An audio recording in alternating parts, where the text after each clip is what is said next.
Hi everyone, welcome back to our channel. I'm Cassandra Hope, founder of the IBS Academy, as well as a registered holistic nutritionist. And I obviously specialize in gut health. So we talk a lot about IBS and SIBO here at the Academy, but today we're talking about leaky gut syndrome, and more specifically, 5 ways to heal leaky gut. So if you're watching this video, chances are you have an upset tummy or having some issues with food intolerances and digestive health, and it could be a multitude of reasons as to why you might be suffering from poor gut health right now. One of them potentially could be leaky gut syndrome. And what leaky gut is, let's speak about that for a second, is when there is hyperpermeability in the tissues in the digestive system.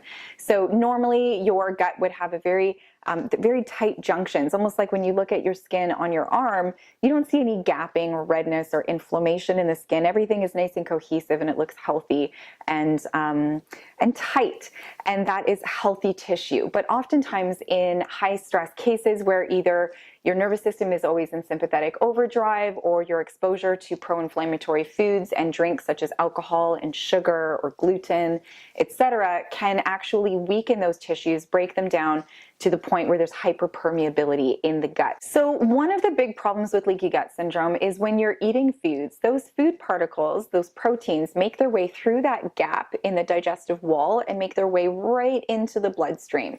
This is a step or a process that the body has never been meant to go through. Normally the proteins and the food particles would make their way into the villi, and the digestive system would go through a series of steps to get that nutrition into the blood once it has cleansed it and the liver has processed it, etc. So when it skips all of those steps and goes right into the bloodstream, this is when the immune system mounts a response, an immune response to that protein. So it can manifest as joint pain, fatigue, really intense food intolerances, and it can also, if left untreated for a long time, it can lead to autoimmune disease and other health issues such as eczema or psoriasis, etc. It really depends on your genetics. So if you know that you have leaky gut, then these 5 strategies could potentially help you to reverse the effects of leaky gut syndrome. So point 1 is to remove the food triggers.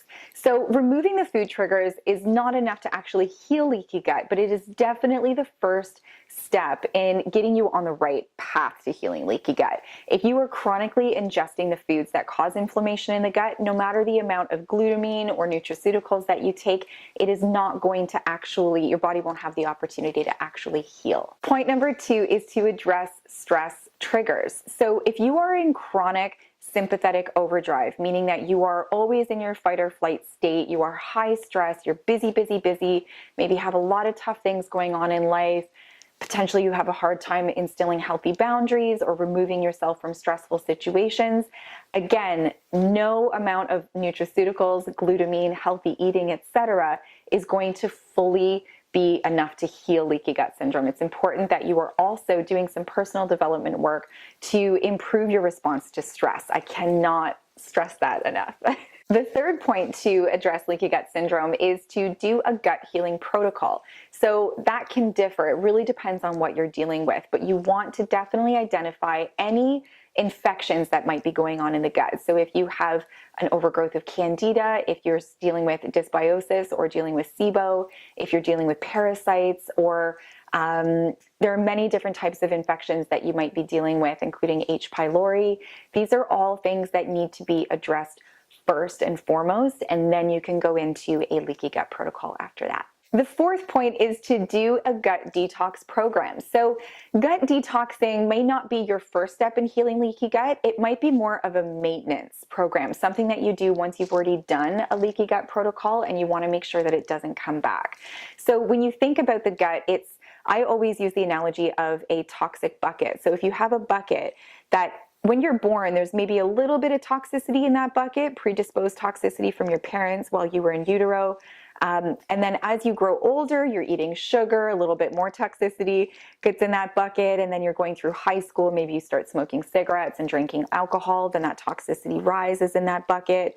And then let's say in your adult years, you're going through midterms in university or a stressful relationship, that toxicity gets to the top of that bucket to the point where one event, that one extra drop of liquid in that bucket is what spills over and starts to express symptoms or show symptoms, right? So we want to clear out that toxic bucket. We want to create some bandwidth, dig some of that toxicity out. And oftentimes those who are predisposed to leaky gut or gut health issues need to do this generally biannually. So I always suggest a spring and a fall liver detox program, liver and or gut detox program. We do offer one at the IBS Academy. You can learn more about our gut detox program by following the link below.